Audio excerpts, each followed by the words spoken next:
Hey, how you doing there, my dear friends? Having, once again, a little bit of technical difficulty. I hope you're able to see this.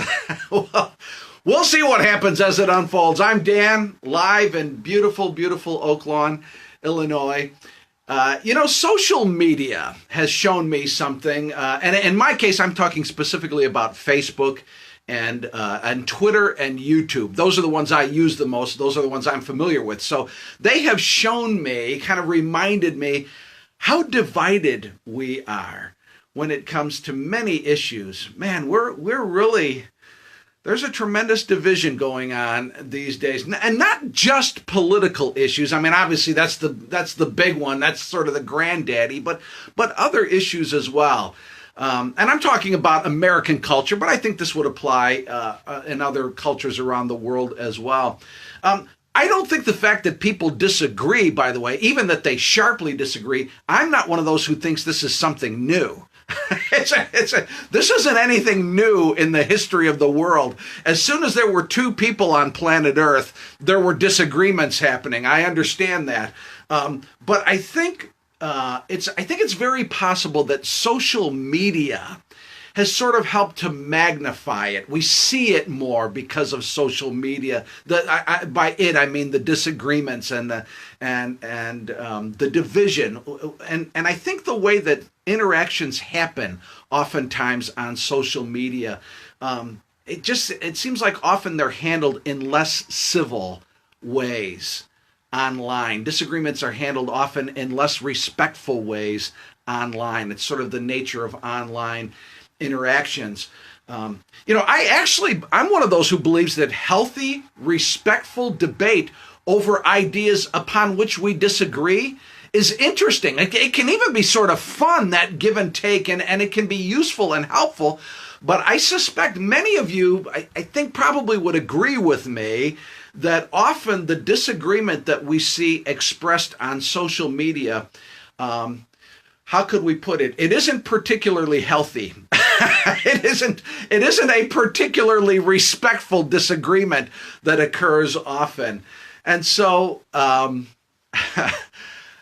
those of us who are Christians, and to those of us who would say that we have respect for the Bible as God's word, and that would be myself, and I think that would probably be many others who are watching this. Not everyone, but many of us who are watching this.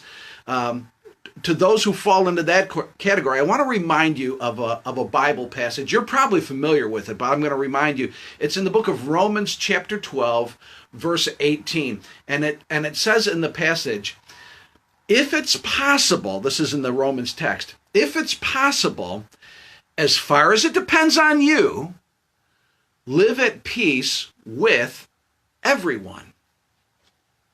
And the way this is worded, the way it's put in this passage, what it says is, I think, tremendously helpful and insightful. Even specifically how it's laid out. It starts off by saying, if it's possible, if this is, in other words, to live at peace, both parties have to be willing. God understands that.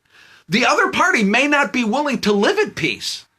So God, we start by saying, if it's possible, and then sort of further establishing the same idea, as far as it depends on you.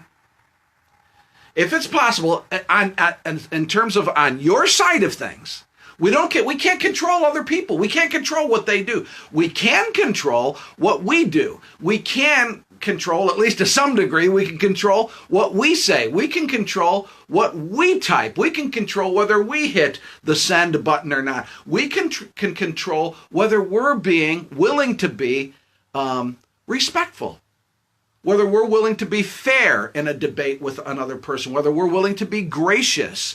So, as far as if it's possible, as far as it depends on you, on your side of things, and then we have the line, then live at peace with everyone.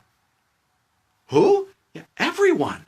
See, we want to be people, followers of Jesus, we want to be people who treat others with dignity, even when we disagree. See, followers of Jesus, we should be able to sharply have significant disagreement and still love the person. Still treat the person with respect. We want to be the ones with God's help, who act with wisdom. Sometimes what's necessary is just someone who will be mature. Sometimes I look around, I want to say, is there an adult anywhere right now?